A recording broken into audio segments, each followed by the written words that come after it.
సమాజంగా కూడి దేవుని ఆరాధించడానికి ఆయన సంఘానికి వచ్చినటువంటి ప్రతి సభకి ఫాలో కూడా మన కొరకు ఉన్నాడు తెలుసుకోవచ్చు. ఆనందంలో ఇలా దాంట్లో విషయం నేర్చుకొని మన విశ్వాసం బలపరచుకోవడానికి ఆయన మాటలు నిత్య జీవన ఆధారమని వాక్యమానాలతో మన జీవితాన్ని ఎప్పటికప్పుడు సెట్ చేసుకుంటూ దేవుడు కోరుకునే విధంగా ఆయన రాజ్య సంస్కృతికి తగినట్టుగా ఆయన మనకి ఇచ్చినటువంటి ఆత్మసంబంధమైన వాతావరణం సంఘంలో చేసుకునే పరిపాలన కింద మన జీవితాన్ని మెరుగుపరుచుకుంటూ మన విశ్వాసం కొనసాగించుకోవడం. బైబిల్లో అనేక సాహిత్యాలతో కూడుతాయి. మన బైబిల్ చదువుతున్న 66 పుస్తకాలు కూడా ఒకే సాహిత్యంలో మనం యేసుప్రభు యొక్క బోధనలు కూడా చదువుతున్నప్పుడు యేసుప్రభు యొక్క బోధనలు కూడా ఒకే విధానంలో బోధించిన ఆయన భిన్నమైన శైలిలో అక్కడ ప్రజలు ఉద్దేశించి బోధించడంలో చూస్తాం. బైబిల్లో యేసుప్రభు ఎక్కువగా ఆయన బోధనలంతా ఎలా ఉంది అంటే ఉపమాన రీతిగా చెప్తారండి. యేసుప్రభు ఉపమానం కూడా ఒక సాహిత్యమే. మనం అనేక సాహిత్యాలు ఉన్నవి అని చెప్పుకుంటే ఉపమానాలు కూడా ఒక సాహిత్యంతో కూడినవి. ఇప్పుడు యేసుప్రభు వారు ఎందుకు ఉపమాన రీతికి ఎక్కువ చెప్తూ ఉండేవాడు?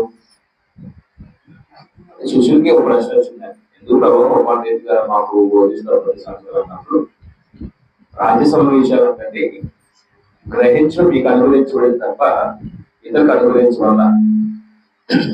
అంటే ఇవి భౌతిక సమావేశాల ఆత్మ సమావేశాల యేసుప్రభు బోధించే బోధన ఎక్కువగా ఆత్మ సమావేశాలు అందరూ గ్రహించలేదు. అప్పుడు గ్రహించేవాడు ఎక్కువ గ్రహించడానికి యేసుప్రభు ఉపమానం చెప్తాడు. గ్రహించిన వాడు అలాగే గ్రహించుకుని అలాగే నాశనం అవడానికి అలాగే ఉపమానం చెప్తాడు. కలిగిన వాడికి ఇవ్వబడుతూ ఉంటాడు, లేని వాడికి ఆ ఉన్నది కూడా ఏం చేయబడుతుంది, తీసివేయబడుతుంది అంటాడు. మనం కూడా అయితే మధ్యస్వాడు చదివితే ఈ మాట కూడా అంటే గ్రహించే వారికి ఈ విషయాలు ఎక్కువ గ్రహించి వాళ్ళ ఆత్మీయ బ్రతకడానికి ఇంకా సమృద్ధి ఇవ్వబడతాయి. కలిగిన వాడికి ఎందుకు చేస్తారంటే ఇప్పుడు ఎవరైనా పనిచేసే వాడికి పని చెప్తుంటారు, ఎందుకంటే బాగా చేస్తాం కాబట్టి. చేయకపోతే ఉన్న పని కూడా వదిలే బాబు చేసిందాలయ్యా తన పెడతాను ఆపేసేట వదిలే బాబు వెళ్ళిపోవాలంటారు. అంటే ఇది ప్రాక్టికల్ గా మన వ్యక్తిగత దైనందిన జీవితంలో చూసే సంగతులే. పని చేసేవాడిని పని పిలుస్తారు, ఇంకెక్కువ పని చెప్తారు. చేయనోడిని చేసేవాడు వదిలే బాబు, ఇది కూడా ఇచ్చే, ఇది కూడా ఈ పని కూడా వదిలేదు అంటాం. యేసుప్రభు కూడా ఉపమానం ఎక్కువ చెప్తారే. ఉపమానం అనే మాటలో అర్థం ఏంటంటే ఉదాహరించడం. ఉపమానము అంటే ఒక దాన్ని మరొక దాంతో పోల్చి చెప్పడం. ఇప్పుడు యేసుప్రభు బోధించిన బోధన విధానం ఆత్మ సంబంధమైనది. పరలోక విషయాలు, పరలోక విషయాలు సామాన్యమైన మనుషులు గ్రహించడం ఈజీగా కష్టం, కష్టంతో కూడింది అనమాట. కష్టం కాబట్టి వారు నిత్యము చూస్తున్నటువంటి వాటిని పోల్చి పరలోక సంబంధ విషయాన్ని ఈ భూ సంబంధ విషయాలతో పోల్చి చెప్తూ ఉంటాడు యేసుప్రభు వారు. అప్పుడు ఈజీగా వాళ్ళు ఏం చేస్తారండి, అర్థం చేసుకుంటారండి. ఉదాహరణకి మత్తయి సువార్త మీరు చదువుతున్నప్పుడు దేవుడు మిమ్మల్ని పోషిస్తాడు అనే మాట మనకి బైబిల్ 6వ అధ్యాయం ఉంది. పోషిస్తాడంటే ఎలా పోషిస్తాడు, దేవుడు ఎలా పోషిస్తాడు అని ప్రశ్నలు వస్తాయి. అప్పుడు వారు చూస్తున్న సంగతినే ప్రతిరోజు కూడా వారి అనురీతిగా జరుగుతున్న సంగతినే పోల్చి చెప్తారు యేసుప్రభు వారు. ఆకాశ పక్షులు చూడండి అంటే ప్రాక్టికల్ గా ఆయన కొండ మీద ఉన్నాడు, పక్షులు అలా ఎగురుతూ ఉన్నాయి. ఏమంటాడే ఆ పక్షులు చూపించి, ఆ ఆకాశ పక్షులు చూడండి, ఆ విత్తవు కోయవు కొట్లు కూర్చుకోవు, అయినా పల్లవ తండ్రి వాటిని పోషిస్తున్నాడు కదా. అప్పుడు ఆడియన్స్ ఏమనుకుంటారండి, అవును కదా అవి విత్తట్లేదు, మళ్ళాగా కోత పోయట్లేదు, మళ్ళాగా బస్తాలు పట్టుకొని ఇంటికి పూడ్చుకోవట్లేదు, అయినా దేవుడు వాటిని పోషిస్తున్నాడు కదా. అంటే దేవుడు ఆకాశ పక్షులు పోషిస్తున్నప్పుడు దేవుడు మనం పోషించడా, వారికన్నా శ్రేష్ఠులు కాదా అని యేసుప్రభు వాళ్ళకి ఏం చేసినాడు, ఒక పోలికతో చెప్పాడు. అంటే ఇప్పుడు దేవుడు మిమ్మల్ని పోషిస్తారనే మాట అర్థం కాకపోవచ్చు. ఎలా పోషిస్తారండి? పక్షులు కూడా అలా చెట్టు మీద ఉండి ఆ నోరు తెలిసి ఉండవండి, ఉంటాయా? అలా నోరు తెలిసి ఉంటే దేవుడు ఆకాశం నుంచి ఇతరాలు రాలుతున్నాడా నోట్లోకి? పక్షులు చేయవలసిన పని చేస్తున్నాయి. మనుషు కూడా ఏం చేయాలండి? సోమరంలాగా ఉండకూడదు ఏ మనిషి కూడా. దేవుడు కాళ్ళు చేతులు అవయవాలు ఎందుకు ఇచ్చాడు? పని చేసుకోవడానికి. ఏదో పని చేసుకొని నువ్వు బ్రతకాలి, నీ కుటుంబాన్ని ఏం చేయాలి? బ్రతికించాలి. ఒక పురుషుడిగా, ఒక స్త్రీగా, ఆర్థికలిగిన వ్యక్తులుగా. అది దేవుడు పోషిస్తాడు అనడానికి యేసుప్రభు ఒక అలంకారికంగా ఒక చిన్న సంగతిని చెప్పాడు పోలికతో. అలాగనే యేసుప్రభు చాలా ఉపమానాలు చెప్పాడు బైబిల్లో. మొత్తం ఎన్ని ఉండొచ్చండి ఉపమానాలు? ఇంచుమించు చెన్నై కానీ పెద్ద కానీ ఒక 50 ఉపమానాలు ఉంటాయి. ప్రతి ఉపమానం కూడా భౌతిక సంబంధ విషయాలు వాళ్ళు చూస్తూ ఉంటారు కాబట్టి, వాళ్ళు పరలోక సంబంధ విషయాలు అర్థం చేసుకోలేరు కాబట్టి, ఆత్మ సంబంధ విషయాలు అర్థం చేసుకోలేరు కాబట్టి, ఆత్మ సంబంధ విషయాన్ని భౌతిక సంబంధ విషయాలతో పోల్చి చెప్తూ వారి మనసులో పెట్టడానికి ప్రయత్నం చేస్తారు. యేసుప్రభు బోధించిన ఉపమానంలో నుంచి ఈ రోజు ఒక చిన్న ఉపమానం నేను మీతో షేర్ చేసుకుంటాను. అంటే ఎందుకు ఈ ఉపమానం చదవాలి అంటే, వాస్తవానికి బాప్తిసం ద్వారా మనం ఏ రాజ్య సంబంధమైన జీవితం నుంచి ఏ రాజ్యంలోకి వచ్చేవాళ్ళం? లోకంలో ఉన్నప్పుడేమో మనం సాతాన్ యొక్క అధికారం కింద ఉన్నాం. అంధకార అధికారం అన్నాడు, దుష్టత్వం అన్నాడు, ఆ 10 చెడిపోయినటువంటి ప్రపంచంలో ఉన్నాం. వాయుమండల సంబంధమైన అధికారం కింద నుంచి దేవుడు ఏం చేసిన వాళ్ళని పోషించి తన కుమారుడైనటువంటి క్రీస్తు యొక్క రాజ్యనివాసుగా చేసినాడు. క్రీస్తు యొక్క రాజ్యం బాప్తిసం ద్వారా మనం ఏ రాజ్యంలో ప్రవేశించామని చెప్తారంటే, దేవుని రాజ్య పౌరులుగా జీవితం ప్రారంభించాడు. అప్పుడు ఉపమాన యొక్క ఈ ఇంచుమించు చెన్నై కానీ పెద్ద కానీ ఒకవేళ 50 ఉపమానాలు ఉన్నాయి అనుకుంటే, ఈ 50 ఉపమానాల యొక్క తీరు కూడా సారాంశం కూడా ఏంటంటే దేవుని రాజ్యము అంటే దేవుని రాజ్యం అనే ఒక విశేషమైనటువంటి అంశాల గురించి బోధించడానికి యేసుప్రభు వారు ఏం చేశాడంటే 50 ఉపమానాలు చెప్పారు. అంటే ఉపమానాలన్నీ ఒకే రకంగా ఉండవు. మీరు చదువుతున్నప్పుడు ఉపమానాలన్నీ కూడా ఒకే విధంగా ఉండవు. ఇది ఇంతకుముందు కూడా మనం చెప్పుకున్నాం. కొన్ని ఉపమానాలు ఎలా ఉంటాయి అంటే, యేసుక్రీస్తు వారి శరీరానికి ఉన్న దినాల్లో యూదుల యొక్క అప్పుడు ఉన్నటువంటి ఇశ్రాయేల్ సమాజం యొక్క ఆత్మీయ స్థితిని తెలియపరిచే ఉపమానాలు కొన్ని ఉంటాయి. పిలుపులాడుకున్న పిల్లకాయలు పోలిన వారు అంటాడే యేసుప్రభు వారు. ఆ కాలం నాటి ప్రజలను ఉద్దేశించామంటాడే, పిలుపులాడుకున్న పిల్లకాయలు పోలిన వారు అనే మాట ఉపయోగిస్తారు. అంటే అర్థం ఏంటంటే, ఇప్పుడు పిల్లలు ఆటలాడుతుంటే రండిని పిలిస్తే తొందరగా వస్తారండి. అంటే వాళ్ళు పరధ్యానంలో ఉంటారండి, ఏదో ఆలాపంలో ఉంటారండి, ఆటలో ఉంటారు తప్ప మనం పిలిచేదాన్ని అటెన్షన్ లో ఉంటారండి. అంటే బాప్తిస్మ ఇచ్చే యోహాను దేవుని రాజ్య సంబంధ విషయాలు చెప్పి ఆయన రాజ్యంలోకి ఆహ్వానించడానికి సువార్త ప్రకటిస్తే మారలేదు. పోనీ ఆయన మాట వినలేదని దేవుడు తన కుమారుడైన క్రీస్తును పంపించాడు. క్రీస్తు యొక్క బోధన విని దేవుని రాజ్య పౌరులుగా జీవితాన్ని ప్రారంభించారా? యోహాను బోధన వినలేదు, యోహాను బోధ విని బ్రతుకు మార్చుకోలేదు, యేసుప్రభు వారి బోధ విని కూడా బ్రతుకు మార్చుకోలేదు. అంటే వాళ్ళకి పిలిచిన దానికి ఉపయోగం ఏంటి? అలాంటి కాలం నాటి ప్రజలు ఎలా ఉన్నారంటే, పిలుపులాడుకునే పిల్లకాయలు పోలిన వారు ఉన్నారు. యోహాను బోధ విని జీవితాలు మార్చుకొని లేదు, యేసుప్రభు వారి బోధ విని జీవితాలు మార్చుకొని ప్రభుత్వం దేవుని తట్టు తిరిగిన వాళ్ళు కాదు అనే విషయం చెప్తుంది. కొన్నేమో దేవుని రాజ్యం యొక్క విశిష్టతను, దేవుని యొక్క రాజ్యం యొక్క శక్తిని, ప్రభావం తెలియపరిచే ఉపమానాలు ఉన్నాయి. ఉదాహరణకి దేవుని రాజ్యం యొక్క విశిష్టత, దేవుని రాజ్యం యొక్క శక్తి, దేవుని యొక్క రాజ్యం యొక్క ప్రభావం మీకు తెలిసిన ఉపమానాలు ఏదో చెప్తారా? దేవుని రాజ్యం యొక్క విశిష్టతను తెలియపరచు, గొప్పతనం, శక్తిని, దాని ప్రభావం తెలియపరిచేది. ఇప్పుడు పులిపిండి ఉందండి, మంచిగా ఉపయోగించాడు, చెడుగా ఉపయోగించాడు. పులిపిండి ఒకవేళ మన ఉదాహరణకి ఒక లీటర్ పాల్లో ఒక చుక్క మజ్జిగ తోడేసామనుకోండి, ఏమైతే మొత్తం పెరిగైపోయింది. ఎంత క్వాంటిటీ ఏది ఎక్కువ అంటే పులిసింది ఎక్కువ, పులింది ఎక్కువ? పులింది ఎక్కువ, పాలు ఎక్కువ. పులిసింది ఎంత వేసాం? ఇంత వేసామని, మహా అయితే కొంచెం వేసామని. అంటే దేవుని రాజ్యం కూడా మనిషిలోకి వస్తే దేవుని రాజ్యం అలాగే ఏం చేస్తుందంటే విస్తరిస్తే, వ్యాపిస్తే, దేవుని రాజ్యం దాని యొక్క ప్రభావం ఎక్కువ చూపింది అని చెప్పడానికి అలాంటి ఉపమానం చెప్పాడండి. ఆవగింజని గురించిన ఉపమానం కూడా అలాంటిదేనండి. ఆవగింజ గురించి ఉపమానం, ఆవగింజ విత్తాం అనుకోండి, అది ఆ పెరిగి పెరిగి పెరిగి పెరిగి పూల మొక్కలు అన్నింటిలో పెద్దగా ఉంటుంది. ఏ స్థాయికి వెళ్ళింది అంటాడంటే ఆకాశ పక్షులు నివసించే స్థాయికి వెళ్ళింది అంటాడే. గింజ చూస్తే అంత ఉంటుంది. అది పెరిగి పెద్దయిన తర్వాత విస్తరించిన తర్వాత ఆకాశ పక్షులు నివసించేంత, అంటే ఇస్రాయేల్ భూభాగంలో ఉన్నటువంటి మొక్కల్లో ఆకుకూరలో చాలా చిన్నదంటండి. కానీ పెరిగిన తర్వాత మాత్రం చాలా పెద్దదిగా మారిందంటే. అంటే దేవుని రాజ్యం కూడా కొద్ది మంతులు ప్రారంభమైంది, కానీ విస్తరించి విస్తరించి విస్తరించి భూదిగంత వరకు ఏమైందండి? క్రీస్తు యొక్క సంఘం వ్యాపించిందని, పెద్ద మధ్యల వరకు వచ్చిందని. విస్తరించిందా లేదా? అంటే అలాగా, అంటే దేవుడి రాజ్యం యొక్క విశిష్టత, శక్తి, దాని ప్రభావం తెలియపరిచే ఉపమానం ఉన్నాయి. మూడోది, దేవుని రాజ్యం పౌరుల యొక్క జీవితాన్ని తెలియపరిచే ఉపమానం ఉన్నాయి. దేవుని రాజ్యం పౌరుల యొక్క జీవితాన్ని తెలియపరిచే ఉపమానం ఏదైనా గుర్తుందా మీకు? దేవుని రాజ్యం పౌరుల యొక్క జీవితం, దేవుని రాజ్యం పౌరుల జీవితం ఏదన్నా చిన్న ఉదాహరణ, ఉపమానం. ఇప్పుడు పోలికి చెప్పాడండి, మీరు దేవుడు అంటే లోకానికి ఉప్పు వెలుగు అన్నాడండి. ఇప్పుడు యేసుబాబు ఉప్పుతో వెలుగు ఎందుకు పోల్చాడండి?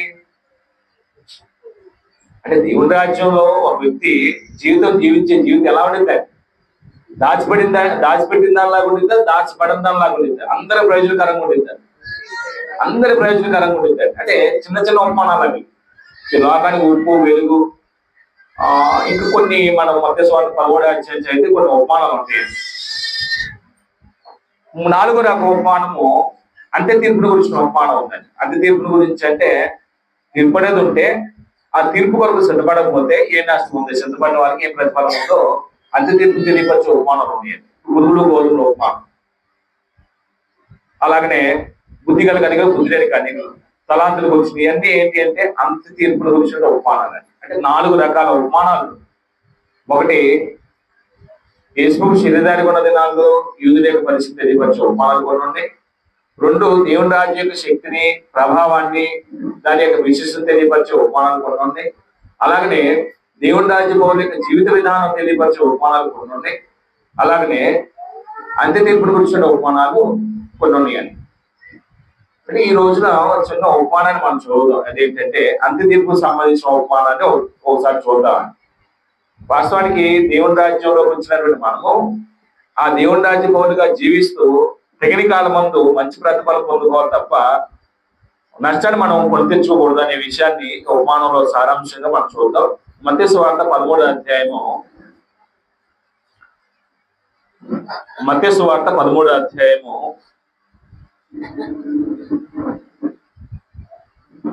47-49 వచనాలు చదువుకున్నాం. 50 వరకు చదువుతాం. మరి పరలోక రాజ్యము సముద్రంలో వేయబడిన నానా విధములైన చేపలను పట్టిన వలను పోలి ఉన్నది. అది నిండినప్పుడు దానిని దరికి లాగి కూర్చుండి మంచి వాటిని గంపలో చేర్చి చెడ్డ వాటిని బయట పారవేయుదురు. అలాగే యుగ సమాప్తి యందు జరుగును. దేవదూతలు వచ్చి నీతిమంతుల్లో నుండి దుష్టుని వేరుపరిచి వీరిని అగ్నిగుండంలో పడవేయుదురు. అక్కడ ఏడుపును పళ్ళు కొరుకుని ఉండును. అంటే ఇది ఏ ఉపమానానికి సంబంధించిందండి? ఈ 4 రకాల ఉపమానాలు అంత్య తీర్పుకు సంబంధించిన ఉపమానాలు. అంటే మనం రాసుకుంటే ఈ ఉపమానానికి వలన గురించిన ఉపమానం,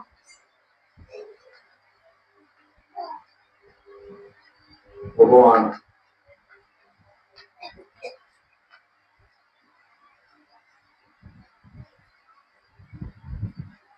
ఎప్పుడన్నా వల వేయడం చూసారా? అంటే నేను తెనాలి వెళ్ళి వస్తున్నప్పుడు కాలం పెట్టాను. ఆ కాలం దగ్గర వేసింది చూసేవాడిని ఒకసారి. చేపలు కొన్నారు తాగి. సముద్ర తీర ప్రాంతంలో ఉన్న వాళ్ళు అయితే ఎక్కువ చూస్తారు. ఇప్పుడు వల వేసినప్పుడు ఆ వలలో అన్ని మంచిగా పడతాయా, చెడ్డగా పడతాయా? అన్ని మంచి పడవాలి. వల వేసినప్పుడు ఆ వల వేసేలాగా దాన్ని ఏం చేస్తారు? తాగి లాగుతూ ఉంటాడు. అవి దగ్గరకు వచ్చి ఇలాగా క్లోజ్ అయిపోవాలి. అప్పుడు ఒడ్డుకు తీసేసి వచ్చిన తర్వాత ఏం చేస్తారు? గట్టి మీద కూర్చోబెట్టి వాటిని పెట్టి మొత్తం వల విప్పి అవి కింది అంటే దాంట్లో ఉన్నటువంటి చెత్త చెదరాన్ని అంటే మంచి వాటినన్నింటిని ఏం చేస్తాడంటే పొట్టలో వేసుకుంటాడు. మంచి వాటినన్నింటిని కూడాను పొట్టలో వేసుకుంటాడు. పనికిరాని ఉంటాయి, చెత్త ఉంటాయి, అంటే నాచు కానీ పుల్లలు కానీ తినకుండా కొన్ని చేపలు వస్తాయి కదా, చిన్న తినకుండా కొన్ని ఉంటాయి కదా, ఆ వాటిని ఏం చేస్తాడంటే ఆ బయటపడేస్తాడు. అంటే దానివల్ల ఉపయోగం లేదు కాబట్టి వాటిని బయటపడేస్తారు. ఉపయోగపడే వాటినన్నింటి మంచి వాటినన్నింటి తీసుకుని ఏం చేస్తాడండి లోపల గంపలో వేసుకుంటాడండి, ఆ పొట్టలో వేసుకుని వెళ్ళిపోతాడండి. అంటే ఇది చిన్న ఉపమానం అండి. ఇప్పుడు ఏం చెప్పాలని యేసు ప్రభు ఈ ఉపమానం చెప్పాడు అంటే ఏం చెప్పాలండి సారాంశం, ఈ ఉపమానం యొక్క సారాంశం ఏం చెప్పాలండి ఇక్కడ అంటాడు, మరియు పరలోక రాజ్యము సముద్రంలో వేయబడిన నానా విధములైన చేపలను పట్టిన వలను పోలి ఉన్నది అన్నాడు. అంటే ఇప్పుడు దేవుని రాజ్యం దీంతో పోల్చాడు. ఇక్కడ వలేంటండి, ఇక్కడ వలేంటండి దేవుని రాజ్యం, దేవుని రాజ్యం అంటే క్రీస్తు యొక్క సంఘం. కొత్త నిబంధనలో ఆ దేవుని రాజ్యం దేంతో పోల్చాడు అంటే క్రీస్తు యొక్క సంఘాన్ని నాలుగుతో పోల్చాడు. చాలా వాటితో పోల్చాడు. ముఖ్యంగా మనం చెప్పుకునే అంటే నాలుగుతో పోల్చాడు చూస్తాం. ఒకటేంటంటే దేవుని క్రీస్తు యొక్క సంఘాన్ని దేంతో పోల్చాడు, దేంతో పోల్చాడు కాబట్టి యేసు యొక్క సంఘాన్ని క్రీస్తు యొక్క సంఘాన్ని దేంతో పోల్చాడే, క్రీస్తు యొక్క శరీరంతో పోల్చాడు. రెండు దేవుడి కుటుంబంతో పోల్చాడే. మీరు మేమంటే కాదండి, 100 సంవత్సరాలు చదువుతున్నారు మీరు. క్రీస్తు సంఘంలో బాప్తిస్మం పొందడం మీ క్రీస్తు సంఘ సభ్యులను చెప్పుకోవడానికి కూడా సిగ్గు చేయండి. అసలు క్రీస్తు సంఘం దేంతో పోల్చబడని చెప్పండి. మీరు ఎవరికి ఏ మాట చెబుతారండి మీరు? యేసు యొక్క శరీరంతో పోల్చండి. ఎఫెసీ పత్రిక మీరు 1వ అధ్యాయం చదువుతున్నప్పుడు 20 నుంచి 22 వచనాలు 23 వచనాల్లో యేసు దేవుడు బుద్ధిలో అయిపోయిన తర్వాత ఏం చేశాడు దేవుడు? సమస్తాన్ని ఆయన పాదాలకు సమస్తం పైన ఆయన సంఘాన్ని సరస్సుగా పెట్టి ఆ సంఘం ఆయన శరీరం అన్నాడు. అంటే సంఘాన్ని క్రీస్తు యొక్క శరీరంతో పోల్చాడు. దేవుడు కుటుంబంతో పోల్చాడు. ఎఫెసీ పత్రిక 3వ అధ్యాయం 14 వచనం చదువుతున్నప్పుడు దేవుడు కుటుంబంతో పోల్చాడు క్రీస్తు యొక్క సంఘాన్ని. అలాగనే దేవుని రాజ్యంతో పోల్చాడు. దేవుని రాజ్యంతో పోల్చాడు. ఎక్కడ పోల్చాడు? దేవుని రాజ్యంతో. కొలస పత్రిక 1:13 ప్రకారంగా ఒకప్పుడు అంధకారంలో ఉన్న మిమ్మల్ని దేవుడు ఏం చేసిందంటే తాను ప్రేమించినటువంటి తన కుమారుడైనటువంటి క్రీస్తు యొక్క రాజ్య నివాసులుగా చేసిన అంటాడు. అంటే లోకంలో ఉన్నటువంటి వ్యక్తి సాతాను అధికారం కింద ఉంటే, అంధకారంలో ఉంటే ఆ వ్యక్తిని దేవుడు ఏం చేశాడు? తాను ప్రేమించిన తన కుమారుడు క్రీస్తు యొక్క రాజ్య నివాసులుగా చేశాడు. ప్రస్తుతం మనం వచ్చి ఇక్కడ యాంత్రికంగా శరీరాలు ప్రజెంట్ అవడమే తప్ప మానసికంగా ఉండట్లేదండి. కొంతమంది నిద్రపోతున్నారు, కొంతమంది పరధ్యానం ఉండిపోయారు, కొంతమంది ఏమో ఏదో ఆలాపులు ఉండిపోయారు. కొంచెం మనసు పెడితే అర్థం చేసుకుంటారు. మీరు రాకుండా నేర్చుకోలేని వారు వచ్చి నేర్చుకోలేకపోవడం ఇద్దరు ఒకటేనండి. వచ్చి నేర్చుకుంటే వెళ్ళిపోతాం, రాకుండా నేర్చుకున్న వాడికి వచ్చి నేర్చుకోకపోవడానికి వాడికి తేడా ఏంటండి? ఇక్కడ నిద్రపోవడానికి వచ్చేది మనం, ఏదో పరధ్యానం ఉండడానికి వచ్చేది కాదు కదా. కొంచెం ఎలక్ట్గా ఉండండి. కొంచెం దేవుడు మందిరంతో పోల్చండి. వచ్చిన చెప్తాను దేవుడు మందిరంతో పోల్చిన విషయం సంఘాలని మొదటి పత్రిక 3:15 చెప్తున్నాయండి. అంటే దేవుని యొక్క కుటుంబం అన్నాడు, దేవుని మందిరం అన్నాడు, దేవుని రాజ్యం అన్నాడు, క్రీస్తు యొక్క శరీరం అన్నాడు. అంటే ఇవన్నీ కూడాను సంఘాన్ని వేటి వేటితో పోల్చాడు. ఇంకా చాలా వాటితో పోల్చాడండి. దేవుని ఇల్లు అంటాడు, దేవుని వ్యవసాయం అంటాడు, దేవుని ద్రాక్ష తోట అంటాడు. ఇవన్నీ చాలా అలంకారిక సంఘాన్ని వేటి వేటితో పోల్చాడు. మనం ప్రధానంగా చెప్పుకునేది ఏంటంటే 4 విషయాలు చెప్పుకుంటాం. అయితే ఇక్కడ దేవుని రాజ్యం అంటే క్రీస్తు యొక్క సంఘం. ఇప్పుడు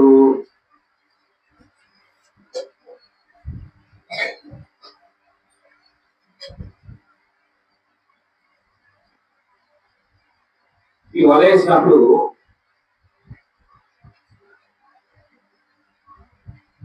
ఇక్కడ ఏమంటాడంటే యేసు ప్రభువు గారు మరియు పరలోక రాజ్యము సముద్రంలో వేయబడిన నానా విధములైన చేపలను పట్టిన వలను పోలినది. జస్ట్ మనం వలన పోలినది అని రాసుకున్నాం అంతే. అంటే మొత్తం రాయట్లేదు. నానా విధములైన సముద్రంలో వేయబడిన నానా విధములైన అంటే పెద్ద కొటేషన్ కాబట్టి అంత రాయట్లా. వల అనేది దేవుడు రాజ్యం విషయ సంఘంతో పోల్చబడింది. ఇంకో పదం ఏం చెప్తున్నాడు ఇక్కడ 48వ వచనంలో, అది నిండినప్పుడు దాన్ని దరికి లాగి కూర్చోండి. ఇందా చెప్పినట్టుగా దాన్ని ఏం చేస్తాడండి, ఆ జాలని. అంటే ఇది చిన్నవాళ్ళు కాదండి, మనం చూసే చిన్నవాళ్ళు కాదంటే. దీంట్లో తత్వదాడు ఏమంటాడంటే, ఒక కామెడీ చదువుతున్నప్పుడు ఒక టీవీ అంతా ఒకవేళ విస్తరించే విధంగా వేలేస్తే ఎన్ని పడతాయండి దాంట్లో? చాలా పడతాయండి. అప్పుడు చాలా పడ్డప్పుడు అన్ని మంచి పడతాయా? అన్ని మంచి పడవు. అన్ని రకాలు ఉంటాయి. చెడ్డవి ఉంటే మంచివి ఉంటాయి. అంటే వేస్ట్ కూడా పడతాయి, పనికిరాని కూడా పడతాయి, నాచు ఇవన్నీ పడతాయి. అంటే చాలా ఓపిక ఏం చేస్తాడు, కూర్చున్న జాలు రేవుడు చేసుకొచ్చిన తర్వాత వేరు చేస్తాడు, గ్రేట్ చేస్తాడండి. మంచి వాటినేమో తన బొట్లో వేసుకుంటాడు. ఈ పనికిరాని వాటిని చెదారాన్ని ఉపయోగం లేని పిక్కల్ని వీళ్ళని ఏం చేస్తాడండి, బయట పాడేస్తాడండి. ఇప్పుడు అవి ఎందుకు ఉపయోగపడతాయి? బయట పాడేయబడి నేను ఉపయోగపడతాడు. ఇక్కడ ఏం చెప్తున్నాడు అంటే, అది నిండినప్పుడు దాన్ని దరికి లాగి కూర్చొని మంచి వాటిని గంపలో చేర్చి చెడ్డ వాటిని బయట పారవేయను. ఇక్కడ రెండు చెప్పాడు. దేవుని రాజ్యంలో క్రీస్తు యొక్క సంఘంలో మంచి ఉన్నాయి. ఈ మంచివి ఏంటండి? నీతిమంతుడు, అది విశ్వాసులు. నీతిమంతుడు అదే విశ్వాసులు అయిన వారు. తర్వాత కూడా చెప్తాడే, తర్వాత గ్రేట్ చేసిన విషయం చెప్తారు విశ్వాసులు. ఈ చెడ్డవి ఉన్నాయి, ఈ చెడ్డవి ఉన్నాయి అవిశ్వాసులు. అదే దుర్నీతిపరుడు,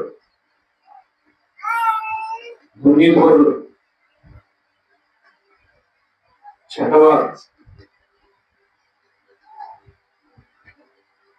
చెడ్డవి మంచివి.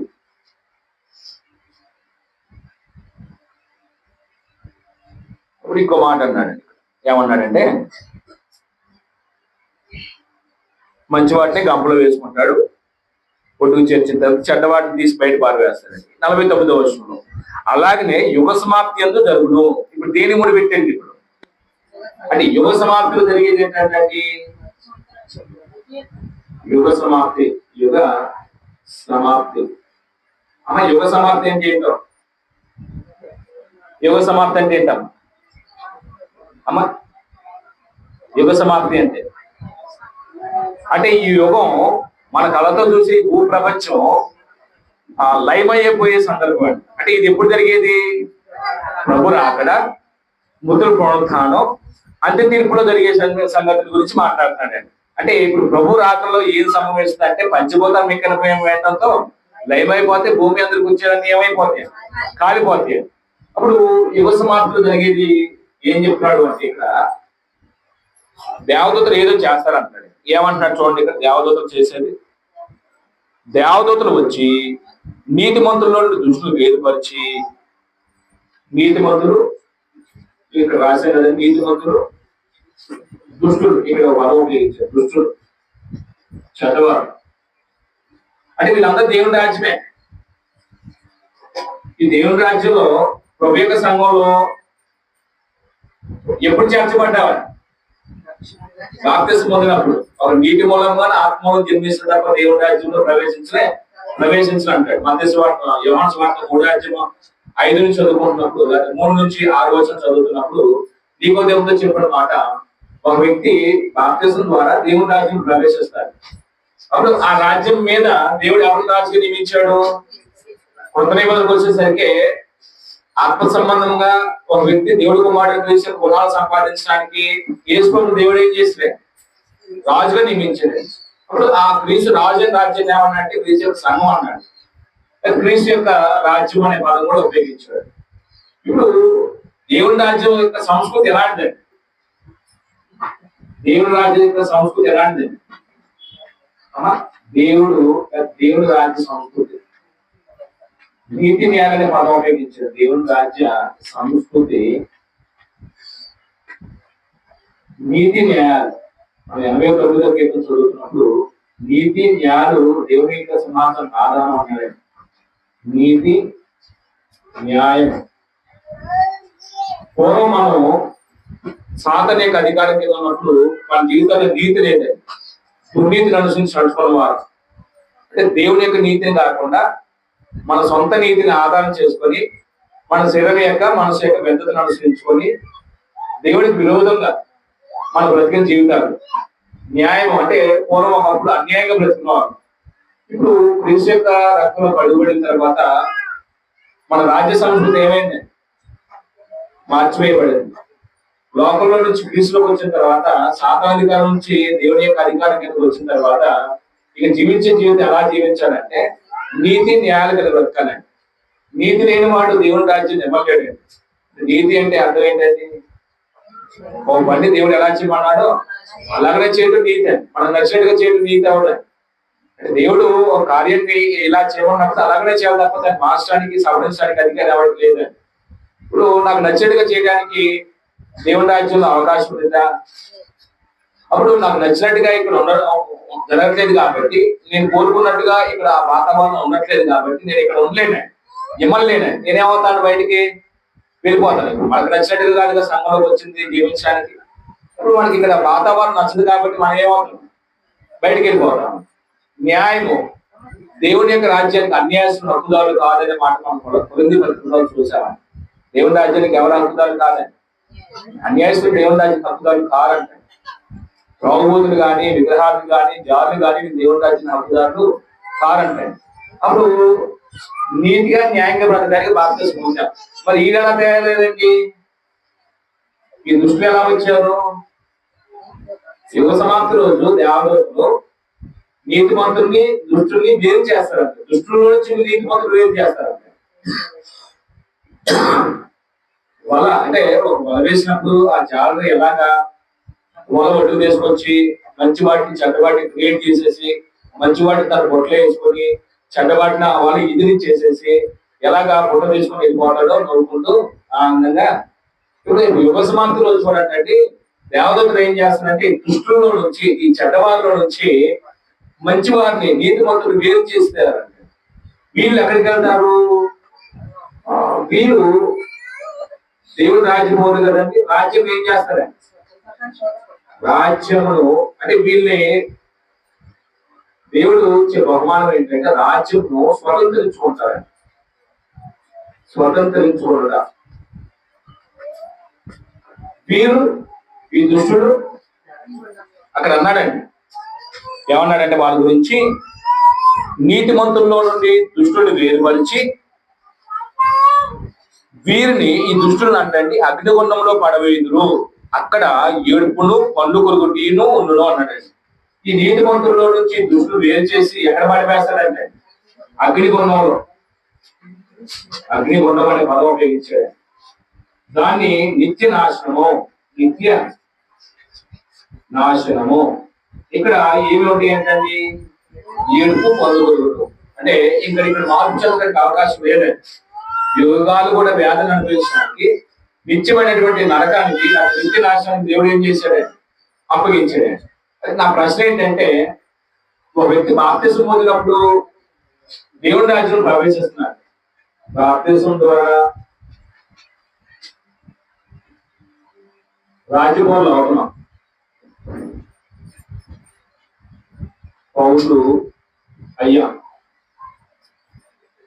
ఇప్పుడు సాతాను యొక్క అధికారం నుంచి దేవుని వైపు, లోకంలో నుంచి క్రీస్తు యొక్క అధికారం కింద మనం వచ్చాం. ఎందుకు వచ్చేవాడు? క్రీస్తు యొక్క అధికారం కింద ఎందుకు వచ్చాం? మన వ్యక్తిత్వం అనేది క్రీస్తు లాంటి వ్యక్తిత్వంగా వచ్చబట్టాలి. లోకంలో సాతాను పరిపాలన కింద ఉన్నప్పుడు నా వ్యక్తిత్వం యేసు లాగా లేదండి. అసూయ ఉంది, స్వార్థం ఉంది, కలహాలు ఉన్నాయి, బూతులు ఉన్నాయి, త్రాగుడు ఉంది, మచ్చలు ఉంది, దురనుమానాలు ఉన్నాయి. చెడిపోయినటువంటి నీచమైన ప్రతి అసహాయ కార్యం జరిగించిన వ్యక్తిత్వం. అయితే ఎప్పుడైతే నాకు సువార్త ప్రకటించబడిందో దేవుని రాజ్యం పౌరుల జీవితం గొప్పది నాకు అర్థమైన తర్వాత నేను అలా బ్రతకడానికి ఏం చేశాను? బాప్తిస్మం పొందాను. బాప్తిస్మం అనేది అలంకారికంగా పొందేది కాదు.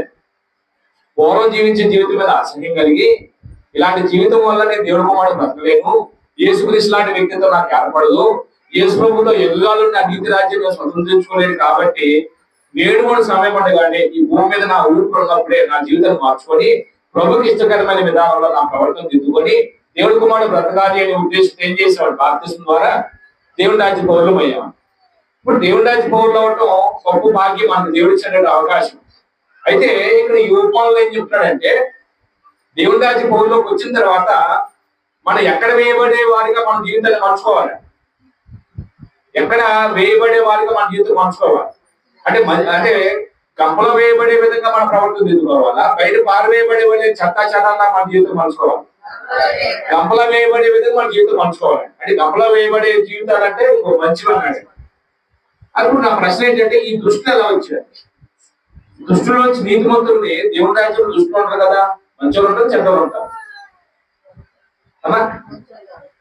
వాస్తవానికి దేవుడి రాజ్యంలో మంచిగా ఉండాలి, కానీ దుష్టులు ఎలా వచ్చారు? అదండి. అంటే ఇక్కడ బాప్తిస్మం పొందుతాం కానీ మన జీవితాల్లో ప్రక్షాళన జరగదండి, జరగవలసినంత ప్రక్షాళన జరగదండి. వాస్తవానికి మారు మనసు పొంది సంఘంలోకి రావాలి, దేవుడి రాజ్య పౌరులు అవ్వాలంటే మొట్టమొదటి చెప్పేంటండి అంటే మనం మారు మనసు పొందకుండా దేవుడి రాజ్యంలో ప్రవేశించలేమండి. బాప్తిస్మం ఇచ్చే యోహాను అదే చెప్పాడు, యేసు ప్రభువు అదే చెప్పారు, మీరు మారు మనసు పొందండి, మారు మనసు పొందండి. మారు మనసు అంటే ఏంటండి? చేసేటప్పుడు కూడా ఇక్కడ చేయకుండా ఉండమండి. అంతేనా మారు మనసు అంటే? సింపుల్ గా చెప్పాలంటే ఈ తప్పు అని తెలిసినప్పుడు ఇక దాన్ని ఏం చేయకుండా ఉండాలి. అందుకనే బాప్తిస్మం పొందింది, లేకపోతే అప్పుడప్పుడు చేయడానికి బాప్తిస్మం పొందాము, అలవాటు పడి చేసేయడానికి బాప్తిస్మం పొందాము. అంటే ఇక్కడ దేవుడి రాజ్యంలో యేసు ప్రభు కాలం నాటి ప్రజల యొక్క పరిస్థితి, ఇప్పుడు దేవుడి రాజ్యం పౌరుల యొక్క పరిస్థితి మనం చూస్తున్నప్పుడు దేవుడి రాజ్యంలో నీతిమంతులు ఉంటారు, అనీతిమంతులు ఉంటారండి. విత్తువాడి గురించి మనం గురువులు బోధుల గురించి ఉపమానాలు కూడా అదే చెప్తాడు. అంటే ఇప్పుడు వెంటనే వీళ్ళు ఏం చేయబడరు, వెలగించబడరు, తీసివేయబడరు. ఒక కాలం వస్తాయి, ఒక కాలం దేవుడు కనిపెడతాడు. ఇప్పుడు నేను బాప్తిస్మం పొందానండి, ఒకవేళ నేను ఇప్పుడు 11 సంవత్సరాలు బాప్తిస్మం పొందాను, 11 సంవత్సరాలు నాకు అవకాశం ఇచ్చాడు మార్చుకోవడానికి, అవునా కాదండి? 11 సంవత్సరాలు నాకు మారు మనసు పొంది దేవుడు కోరుకున్న విధంగా నా బ్రతుకుని ఆయన ఎదుట ఆయన రాజ్యం తగినట్టు బ్రతకడానికి నాకు అవకాశం ఇచ్చాడండి. నా బ్రతుకు మార్చుకోకుండా, నా జీవిత విధానంలో ఎటువంటి మార్పులు లేకుండా నేను పూర్వం ఎలాగైతే జీవించానో అలాంటి జీవితాన్ని ఇప్పుడు ప్రభు యొక్క సంఘంలోకి వచ్చిన తర్వాత కూడా కొనసాగిస్తే ఎందుకు ఉంచానన్న అక్కడ చూస్తాడా? అంటే దేవుడు ఎంత సమయం ఇస్తున్నాడండి మనకి? ఇవ్వబడే సమయం అంతా ఎందుకు వరకండి? జీవితాన్ని మార్చుకోవడానికే, మారు మనసు లేకుండా అలాగే నేను జీవించడానికి, జీవితాన్ని మార్చుకోవడానికే నేను మనకు సమయం ఇస్తుంది. అంటే మన మీద గొప్పలు మనం నీతిమంతులు మనం కాదని సమయం ఇస్తుంది. చాలా మంది కూడా ఏమనుకుంటారంటే మనుషుల్లో పాపం చేస్తారు బలహీన కాబట్టి అంటారండి. రైతు బలహీనవి, ఎంతకాలం బలహీనం అని. మరి వాక్యం ఎందుకు ఇచ్చింది దేవుడు? ఈ సహవాసాలు ఎందుకు ఇచ్చింది దేవుడు? బైబిల్ తరగతుల ద్వారా వాక్యం ఏర్పడుతుంది, ఆదివారం ఆరాధనలో వాక్యం ఏర్పడుతుంది, గృహకొడికలో వాక్యం ఏర్పడుతుంది. ఈ వాక్యం ఎందుకు ఇచ్చాడండి? మనం ఆత్మీయ బలపరచుకోవడానికే కదా. భోజనం ఎందుకు తినాలండి? మనం శరీరానికి బలాన్ని ఇవ్వడానికే కదా. శరీరానికి బలం ఇవ్వడానికి రోజు ఆహారం తింటున్నాం, బలంగా ఉండి మన పనులు మనం చేసుకుంటున్నాం భౌతికంగా. అలాగనే దేవుడు ఆత్మీయంగా బలపరచుకోవడానికి దేవుడు వాక్యం ఇచ్చాడు. మనందరిలో ఒక నూనెత భావం ఏర్పడిందండి. అంటే మనందరిలో ఒక సంకుచిత మనస్తత్వం ఏర్పడింది. ఏంటంటే మనిషి బలహీన కాబట్టి తప్పు చేస్తాడు, మనిషి బలహీన కాబట్టి తప్పు చేస్తాడు. ఎంతకాలం బలహీనండి? బాప్తిస్మం పొందినటువంటి 10 సంవత్సరాలు బలహీనైనా, 20 సంవత్సరాలు బలహీనైనా పిల్లోడు ఎంతకాలం బలహీనంగా ఉంటారండి? ఎంతకాలం నడలే స్థితిలో ఉంటారు, పడుతూ లేస్తూ ఉంటారండి? 1 సంవత్సరం అయితే 2 సంవత్సరాలు మహా అయితే, అయితే 3 సంవత్సరాలు అండి. 10 ఏళ్ళు వచ్చినా పడుతూ లేస్తూ ఉంటే అతను ఆరోగ్యవంతుడు, అనారోగ్యవంతుడు? అతను అనారోగ్యవంతుడు. బాప్తిస్మం పొందిన తర్వాత కూడా మన జీవితంలో కూడా ఈ దుర్నీతికి సంబంధించినటువంటి, ఈ దుష్టత్వానికి సంబంధించినటువంటి ఈ చెడు వాతావరణం అనేది మనలో చేంజ్ చేయబడుతూ ఉండాలంటే ఎప్పటికప్పుడు తీసివేయబడుతూ ఉండాలి. ఆదివారం కొంత వాక్యం విన్నామండి, ఆదివారం గంట ప్రసంగం విన్నామండి. గంట ప్రసంగంలో మనలో ఉన్నటువంటి లోపాలు కూడా తెలుస్తాయి. ఏం చేయాలండి ఆ రోజున? అరే బాప్తిస్మం దేవుడు కుమారుడు బ్రతకడానికి సంఘంలోకి వచ్చింది, దేవుడు కుమారుడు బ్రతికే విషయంలో అసలు ఆలోచన లేకుండా ఇలాగ బ్రతుకుతున్నాను ఏంటి, నేను ఇలాంటి సహవాసం చేస్తున్నాను ఏంటి, ఇలాంటి మాటలు మాట్లాడుతున్నాను ఏంటి, అసలు నా క్రియలు సంఘానికి దేవుడికి మహిమ తెచ్చే విధంగా లేవే, నా మాటలో ఎందుకు అభ్యంతరకరంగా ఓకే, మార్చుకోవాలి ఇలా కాదు అనేది కొంచెం మార్చుకోవాలి. బుధవారం క్లాస్కి వచ్చాం, కొంచెం వాక్యం వచ్చింది, ఆ రోజు ఏదో ఒక విషయంలో మనకి లోపం, మనకి దేవుడు వాక్యం తిరిగి వచ్చింది, అక్కడ ఏం చేయాలండి, కొద్దిగా మార్చుకోవాలండి. ఎవరో గృహకోడి పెట్టుకున్నారు, ఆ గృహకోడికి కొద్ది వాక్యం దొరికింది, ఆ వాక్యం విన్నాం, ఎంత కొంత లోపం మనకు తెలిసింది, మన లోపం, ఆ రోజు ఏం చేసుకోవాలండి, సరి చేసుకోవాలి కదా. అలా వీధి స్వార్థ కొడుకు పెట్టుకున్నాం, వీధి స్వార్థ కొడుకు కూడా పాల్గొన్నాం, అంటే అక్కడ కొంచెం వాక్యం దొరికింది, ఎంతో కొంత ఏం చేయాలి. ఇలాగ ఒక మనిషి జీవితంలో బాప్తిసం పొందేమో అని మొదలుకొని చచ్చిపోయేంత వరకు దైనందిన జీవితంలో రోజు రోజు మార్పు చెందుతుంది రావాలి. బాప్తిసం పొందేసి మారిపోయాను కదా, ఇంకేం మారాలి అనుకోకూడదు. ఇప్పుడు మనలో ఉన్నటువంటి అచ్చం ఏంటంటే, నేను నీతిమంతుడిని, క్రీస్తు సంఘాన్ని వెళ్తున్న వాళ్ళు ఆ నీతిమంతులని మనం వీళ్ళకి చూపించడానికి ప్రయత్నం చేస్తున్నాను కదండి. మనందరూ జబ్బు ఏంటంటే, మన వీక్ మైండ్ ఏంటంటే, మనమే పరలోకం వెళ్తాం, ఇంకెవడు పరలోకం వెళ్దాం. పరలోకం వెళ్ళాలంటే పరలోక సంబంధం జీవించేవాడు పరలోకం వెళ్తాడా, క్రీస్తు సంఘాన్ని బోర్డు పెట్టుకున్నాడు పరలోకం వెళ్తాడా? బోర్డు కాదండి ఇక్కడ కావాల్సింది, క్రీస్తు నాకు తగినటువంటి జీవితం మనలో ఉంటేనే రేపు లోకలు ఏం చేస్తారే, నీతిమంతుల్ని అనీతిమంతులు వేరు చేసే పరిస్థితులు తీర్పు రోజున న్యాయపతిని ప్రభు మన మన మన మన ఎదుట ఆశ్రయుడే ఉన్నప్పుడు గోగుల్ని మాగోళ్ళు పోగు చేసినట్టుగా నీతిమంతులు అనీతిమంతులు ఏం చేయబడతారే, పోగు చేయబడతారే. ఈ అనీతిమంతుల్ని నీతిమంతులు ఏం చేయబడతారే, వేరు చేయబడతారే. వీరు పొందుకునే బహుమానం ఒకటి, ఈ నీతిమంతులు పొందుకునే బహుమానం ఒకటి. అంటే ఇక్కడ యేసు చెప్పడం ఏంటంటే, మీరు దేవుని రాజ్య పౌరులో ఉంటారు, దేవుని రాజ్య పౌరులో ఆ జాలని వలవేసినప్పుడు ఏ విధంగా శ్రేష్టమైన వాటిని తన గంపలో వేసుకుంటున్నాడో ఆ గంపలో వేసుకునే విధంగా మీ జీవితాలు ఉండాలి. అంటే ఇతరులకు ఉపయోగపడే విధంగా, ఆ జాలరికి కానీ ఇతరులకు ఉపయోగపడే విధంగా మీ జీవితాలు ఉండాలి. నిష్ప్రయోజనంగా ఉంటే మీ జీవితాలు ఏం చేయబడతాయి, బయట పారవేయబడతాయి. ఇప్పుడు క్రీస్తు సంఘంలోకి వచ్చింది మనము ప్రయోజకుడుగా ఉండడానికి, నిష్ప్రయోజకుడు ఉండడానికి. ఇప్పుడు ఎవరైనా మన ప్రయోజకుడు ఉండాలండి క్రీస్తు యొక్క సంఘంలోకి వచ్చిన తర్వాత. నెంబర్ 1, దేవుడికి మన ప్రయోజకుడు ఉండాలండి, దేవుడికి మనం ప్రయోజకుడుగా ఉండాలి. ఎలాగ మనం దేవుడికి ప్రయోజకుడుగా ఉంటాం, దేవుడి రాజ్యంలోకి వచ్చిన తర్వాత నిష్ఫలుగా కాకుండా ఫలాలు ఫలించే వారు ఉండాలి అంటే దేవుడు ప్రయోజకుడుగా ఉండాలి. ఎలాగ మనం దేవుడు ప్రయోజనకరంగా ఉంటాం, ఒకటి పిలిచిన దేవుడు అయితే ఎందుకు పిలుచుకున్నాడండి, ఆయన ఉద్దేశం ఒకటి ఉందండి. పిలిచిన వారి యొక్క గుణాతిశయాలు ఏం చేయాలి, ప్రచురించాలి. ఇప్పుడు లోకంలో ఉన్న వారికి ఆ పాత్ర ఇచ్చాడా, క్రీస్తు యొక్క అధికారికి ఎందుకు వచ్చిన వారికి ఆ పాత్ర ఇచ్చాడు, దేవుడు రాజ్యంలోకి వచ్చిన వారికి. ఇక్కడికి దేవుడు పిలుచుకున్నాడు, నేను ఇక్కడ ఉన్నప్పుడేమో దూరస్తుడు, ఇక్కడ దేవుడు నన్ను పిలుచుకున్నాడు ఆయన తోడి వారసుగా ఉండడానికి, ఆయన పిలిచిన వారి యొక్క గుణాతిశయం ప్రచురించడానికి దేవుడు నన్ను ఏం చేసినాడు, క్రీస్తు యొక్క అధికారం తీసుకొచ్చాడు. ఇప్పుడు దేవుడికి నేను ఎలా ప్రయోజకుడుగా ఉండగలను, ఒకప్పుడేమో నిష్ఫలం లేదు, నా వల్ల దేవుడికి ప్రయోజనకరం లేదు, ఇతరులకు ప్రయోజనకరం లేదు. అయితే ఇప్పుడు ఇతర ప్రయోజనకరంగా ఉండడానికి దేవుడు నన్ను పిలుచుకుంటే ఇప్పుడు ఎలాగ దేవుడు మనం ప్రయోజనకరంగా ఉండగలం అంటే, ఒకటి పిలిచిన వాడి యొక్క గుణాతిశయం ఏం చేయగలం అన్నమాట, ప్రచురణ చేయగలం.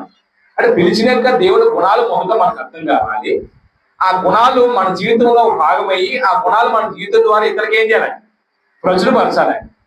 అంటే మనకి ఎంతమందికి దేవుడి గుణాలు అర్థమైంది, దేవుడి వ్యక్తిత్వం మనకు అర్థమైంది, ఆ వ్యక్తిత్వాన్ని ఇతరులకు చాటించే విషయంలో మనం సాధన చేస్తున్నాం. ఇక్కడ కూర్చున్న మనలో అంటే ఆ కృషి ఏమైనా ఉంటే మన వల్ల ఉపయోగం ఉంది కాబట్టి దేవుడు మన విషయంలో ఏం చేస్తాడే, కనిపెడతాడే. మన వల్ల వేస్ట్ అనుకుంటే మాత్రం మనం కూడా తీసి ఏం చేస్తాడే, బయట పారవేయబడతామని. దేవుడు ముందుగా సిద్ధపడి సత్క్రియ చేయడానికే దేవుడు క్రీస్తులో తీసుకొచ్చాడు మనం. అందుకే కదంటే పోయిన వారం మనం చెప్పుకున్నాం, సత్క్రియ చేయడానికే మనం నూతన సృష్టిగా పుట్టామని.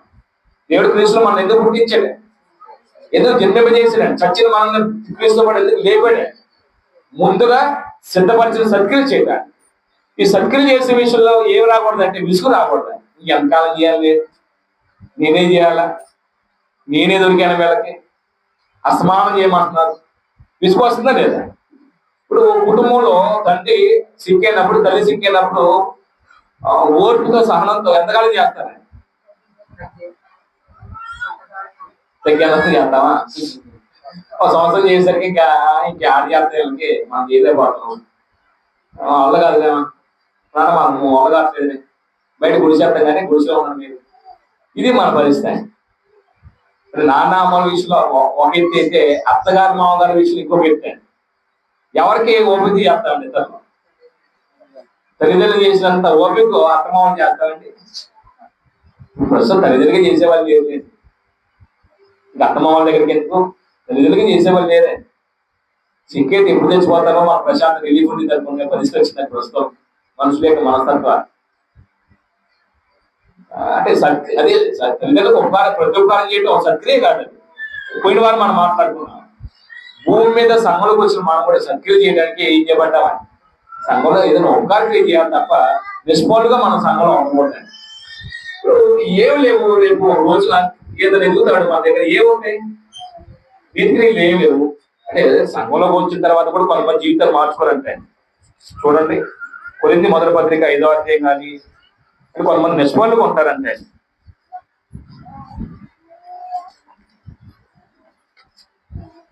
ఇలాంటి వాళ్ళు కూడా ఉంటారు అనిపించింది కూడా సందర్భాల్లో.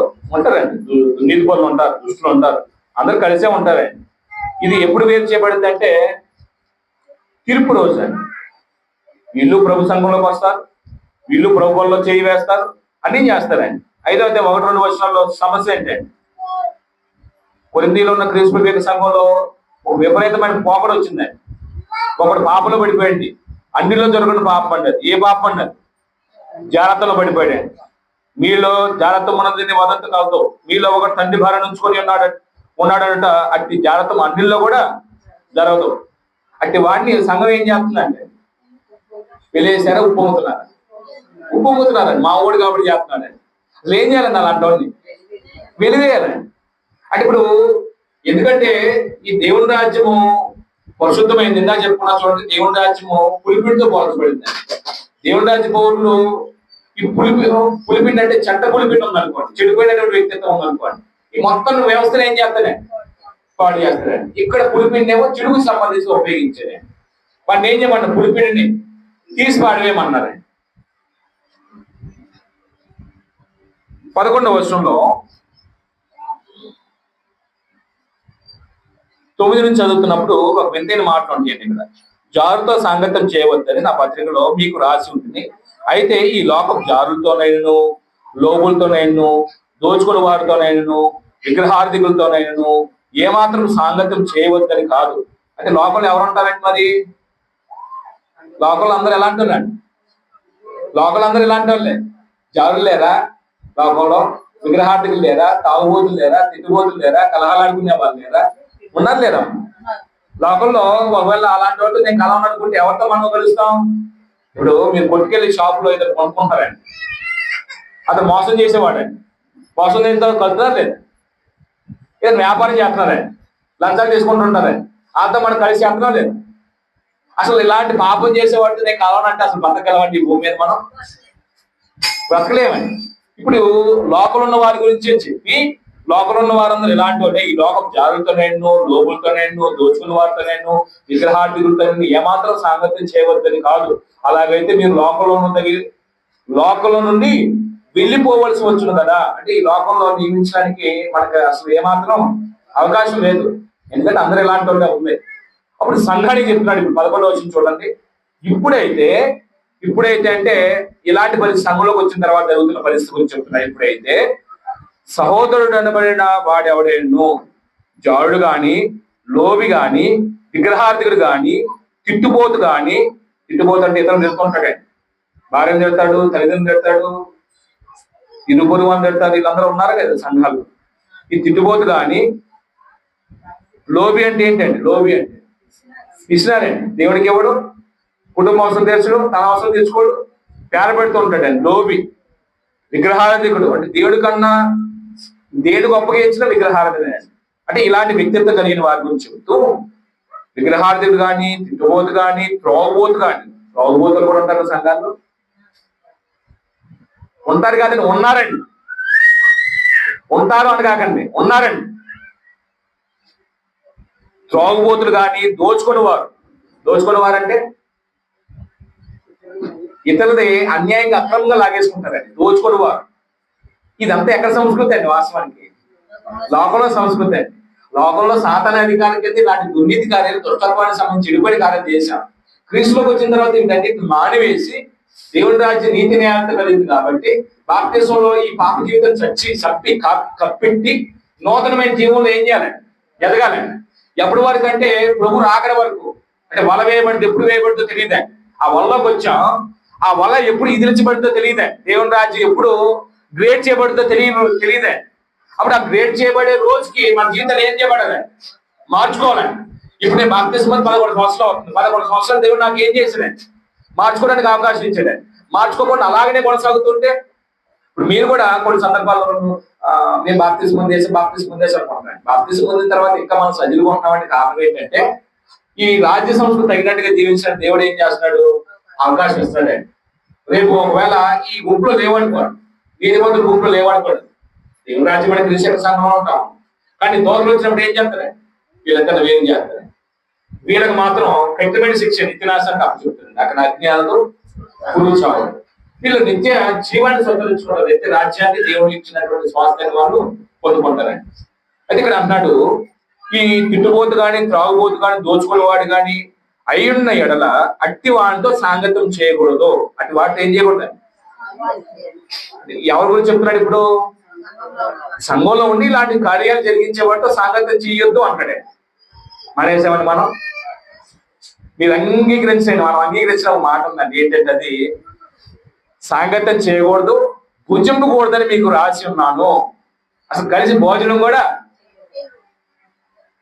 సంఘంలోకి వచ్చి దుర్భరంగా జీవించే వాటితో కలిసి మనం ఏం చేస్తామండి? కలిసి భోజనం చేస్తాం. వందలు బదులు అంటామండి, వందల శశి గారు అంటామండి. జీవితం మార్పు చెందిన వాటితో కలిసి మనం ఏం చేస్తాం? సహవాసం చేస్తాం, వందలు చేస్తాం.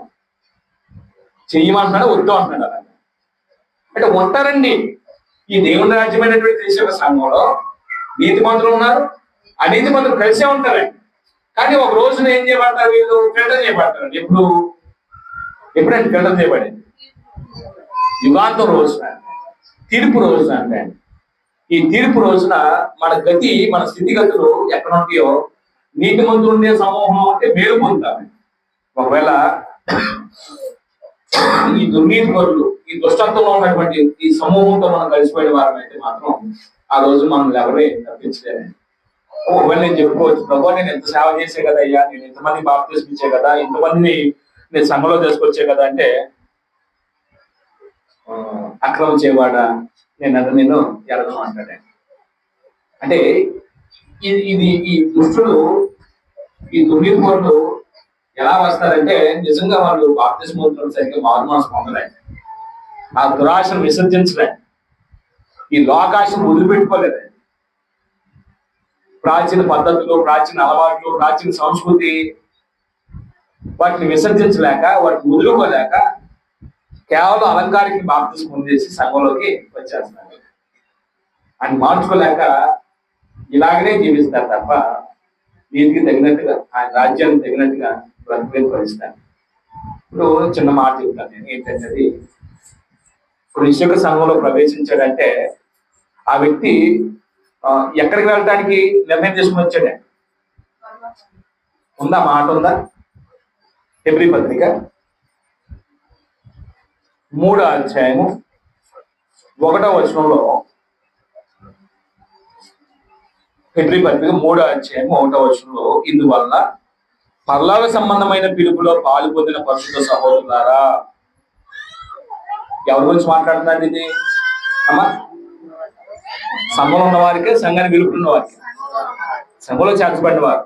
ఈ సంఘంలో చేర్చబడిన వారు ఉద్దేశించి అంటున్నాడు, ఇందువల్ల పరలోక సంబంధమైన పిలుపులో పాలు పొందిన పరిశుద్ధ సహోదరులారా. ఏ పిలుపు అంటే మనం పొందింది, ఎక్కడ వెళ్దారండి అని పిలుచుకునే పిలుపు అంటే. ఇప్పుడు మన ఊర్లో కూడా కొన్ని సందర్భాలు భోజనం ఏర్పాటు చేస్తారండి. అప్పుడు ఒకరికొకరు ఏం చేస్తారండి? భోజనం పిలిచారు మిమ్మల్ని అంటారు. పిలిచారు నన్ను, వెళ్ళేది పిలుపు నన్ను కూడా అంటారు. అప్పుడు ఏం చేస్తామండి? ఒకరికొకరు పిలుచుకొని వెళ్ళిపోతాం. అదొక ఆనందం అండి, కలిసి భోజనం చేయటం అందరితో కలిసి. ఇప్పుడు ఏ పిలుపుకు సంబంధించిందండి? ఏదో ఒక గంట భోజనం చేయడానికి సంబంధించినది. వాడబారని నిత్య స్వాస్థ్యాన్ని పొందుకునే విషయంలో పరలోకం వెళ్తారంటే చెప్పుకునే పిలుపు అంటే. అందుకే మనం బాప్తిస్మం పొందినప్పుడు దేవుడు మనల్ని ఎక్కడ కూర్చొని పెట్టాడంటే క్రీస్తుతో పాటు లేపి. ఎఫెసీ పత్రిక మీరు 2వ అధ్యాయం చదువుతున్నప్పుడు 7 నుంచి చదువుతుంటే, మీరు విశ్వాసం వల్ల రక్షించబడ్డారు తప్ప క్రియల వల్ల కలిగేది కాదు. ఆయన క్రీస్తు కూడా లేపి 7వ వచనం అంటాడు, పరలోక సంబంధమైనటువంటి వాతావరణంలో దేవుడు మనం కూర్చోబెట్టాడు అంటాడు. పరలోకం కూర్చోబెట్టాడు అనే మాట పరలోక సంబంధమైన వాతావరణం. అది క్రీస్తు యొక్క అధికారం చలామణే వాతావరణం. క్రీస్తు యొక్క అధికారం కింద నీతి న్యాయాలు ఉంటే, ఒకప్పుడు నీతి న్యాయాలైన జీవితం మనమే. ఇప్పుడు మన సమస్య ప్రవర్తన యేసు యొక్క అధికారాన్ని కోరుకొని, నేను ఈ రోజు నుంచి నా సమస్య ప్రవర్తన కూడా, నా మాటలు, నా ఆలోచన, నా క్రియలు, నా తలంపులు యేసుకి ప్రీతికరమైన విధానం నేను జీవిస్తానని ఇష్టపడి బాప్తిసం పొందాము. ఆ బాప్తిసం ఎక్కడ నడిపించాలి మనల్ని? నిత్య రాజ్యాన్ని బదిలించుకునే విధంగా ఈ బాప్తిసం మనకు ఉపయోగపడాలి తప్ప, బాప్తిసం పొంది మళ్ళా దుర్నీతికారం చేసి ఎక్కడికి వెళ్ళకూడదు, ఎక్కడికి వెళ్ళిపోకూడదు, నిత్య నాశనానికి, నిత్య నరకానికి వెళ్ళిపోకూడదు. ఇప్పుడు మనం ఏ గుంపులో ఉన్నాం? ప్రశ్న ఊహించుకుని అయిపోయింది ఆ పాఠం. అంటే ఈ పాఠం అంత్య తీర్పుకు సంబంధించిన ఉపమానం అని మనం చెప్పుకున్నాం ముందే. ఇప్పుడు ఈ ఉపమానం చదవడం వల్ల మనం ఏం నేర్చుకోవాలి? మనం అందరం వల్లోకి వచ్చే బాప్తిసం ద్వారా దేవుని రాజ్యమైనటువంటి క్రీస్తు సంఘమైన వల్లోకి వచ్చే మనం ఆ వల వేయబడింది. ఆ వలలో మనం ఏం చేయబడ్డామండి? ఒకరు ప్రవేశించేవాడు. వల ఒక రోజు విధించబడింది రోజున, అది తీర్పుకు సంబంధించింది. ఆ తీర్పు రోజున క్రియేట్ చేస్తాడండి ఆ జాలని. మంచి వాటినన్నింటినీ తన బొట్లు వేసుకుంటాడు. ఈ మంచివేమి విశ్వాసులు, నీతిమంతుల సమూహం, మరణ వరకు నమ్మకం ఉన్నవారు, తమ ప్రయాసంలో, ఓర్పుతో, సహనంతో దేవుడు కోరుకునే విధంగా సహించి జీవించి ఆ రాజ్యానికి దగ్గరికి బ్రతికినవారు, ఇతరికి ప్రయోజనకరంగా బ్రతికినవారు, సంఘంలో అవేగా పనిచేసిన వారు, తన జీవితాన్ని మార్చుకుంటూ ఇతరికి ఆదర్శమయంగా ఉంటే అనేక ప్రభు యొక్క మార్పులు నడిపించినటువంటి ఆదర్శవంతమైన జీవితం జీవించిన వారు, వీళ్ళని తన పనికి సాధనంగా ఉపయోగపడ్డారు కాబట్టి ఆయనకు ఉపయోగపడే విధంగా ఏం చేస్తాడు? పొట్లో వేసుకున్నాడు. వీళ్ళు మాత్రం ఆ చెడ్డవాటిని చెప్తా చెదారు ఇవన్నీ ఉంటాయి కదా, నాచు ఇవన్నీ ఉంటాయి కదా, ఆ వల్ల వెదిలినప్పుడు మొత్తం తీసి బయటపడారు. అంటే ఈ సమూహంలో మనం ఉంటే మాత్రం చాలా ప్రమాదం. అంటే ఒకసారి ఈ గ్రేడ్ జరగట్లేదండి. దేవుడు ఎన్నో సార్లు మనకి ఏం చేస్తాడండి? అవకాశం ఇస్తున్నాడు. బాప్తిస్మం పొందారు, 8 సంవత్సరాలు అవకాశం ఇస్తున్నాడండి. 8 సంవత్సరాలు మనకు పాలు మోసుకుంటే సరైన ప్రవర్తన జీవించడానికి అవకాశం ఇస్తున్నాడు. మనం మళ్ళా బ్రతకడానికి సంఘంలో కాదు కదా, మన శరీరం యొక్క మనసు యొక్క వెంటనే పెట్టడానికి కాదు కదా, మన సమస్త అధికారులు క్రీస్తు అప్పగించుకోవడానికి వచ్చింది. కాబట్టి క్రీస్తు యొక్క శరీరంలో ఒక అవింగా ఉంటూ, ఒక అవింగా దేవుడు మెచ్చే విధంగా పనిచేస్తూ, ఆయనకి అలాగనే దేవుడికి ఉపయోగపడే వారికి ఉండాలి, మన వల్ల ఇతరులు కూడా ఉపయోగపడే విధంగా ఉండాలి. ఇతరులకు ఎలా ఉపయోగపడతాం? మనం ఒక సాటి అవైగా పనిచేస్తూ మనం సత్క్రియ చేస్తున్నప్పుడు మన వల్ల మేలు పొందిన వారు ఏం చేస్తారండి? ఉపకారం పొందిన వాళ్ళు ఏం చేస్తారండి? దేవుడికి పరుస్తారండి, దేవుడు మహిమపరుస్తారండి. అప్పుడు దేవుడు సంతోషించి మనకేం చేస్తారు? ఉపకారం చేస్తారండి. ఒక అవైగా కలిసి పనిచేస్తూ ఒకరి విశ్వాసం వల్ల ఒకరి విశ్వాసానికి అభివృద్ధిని, ప్రోత్సాహాన్ని కలిగజేసే విధంగా ఉంటే మనం ఏం పొందుతాం. మనమే అభ్యంతరకరంగా ఉంటే, బాప్తిస్మం పొంది సంఘంలోకి వచ్చి మనమే ఇతరులకు అభ్యంతరకరంగా ఉంటే, పనికొచ్చేవారు పనికిరాని వారు, పనికిరాని జాబితాలో ఉంటామని అంటే మీరు మనసు పెట్టి ప్రశాంతం కూర్చొని ఆలోచించుకోండి. పనికొచ్చి ఏమంటాయో పనికిరాని ఏమంటాయో మన వ్యక్తిత్వంలో. నేను ముగిస్తాను. ప్రభు యొక్క మరణాన్ని జ్ఞాపకం చేసుకునే విషయంలో ప్రభురాత్రి భోజన కార్యక్రమంలోకి మనం ప్రవేశిద్దాం. అంటే ఈ ఉపమానం గురువులు గోధుమలను చూడండి, ఆ ఉపమానం ఒకే భావంతో కూడిందిగా ఉండిద్దండి. గురువులు గోధుమలు కూడా ప్రవర్తన దిద్దుకునేది వాళ్ళే. కనిపెడతాడు మాకు చదవలేదు కాబట్టి కోతకాలం మంది ఏం చేయబడతాయి? ఆ గోధుమని గురువుల్ని వేరు చేసి ఆ గోధుమనేమో సంచు వేసుకుంటాడు, గురువులనేమో బయట పడవేసి అగ్ని చేత కాల్చి పడేస్తాడు. సంఘంలోకి వచ్చిన తర్వాత మనం గోధుమ మూలే ఇతరులకు ఉపయోగపడే విధంగా, మీరు చేసే విధంగా, ఉపయోగపడే మంచి పని చేసే విధంగా ఉండాలి తప్ప పనికిరాని వాళ్ళగా గురువులుగా ఉండకూడదని ఆ ఉపమానం భావం చెప్తాడు. ఆ డిఫరెన్స్ చెప్పుకున్నాం. ప్రభు యొక్క మరణాన్ని జ్ఞాపకం చేసుకునే విషయంలో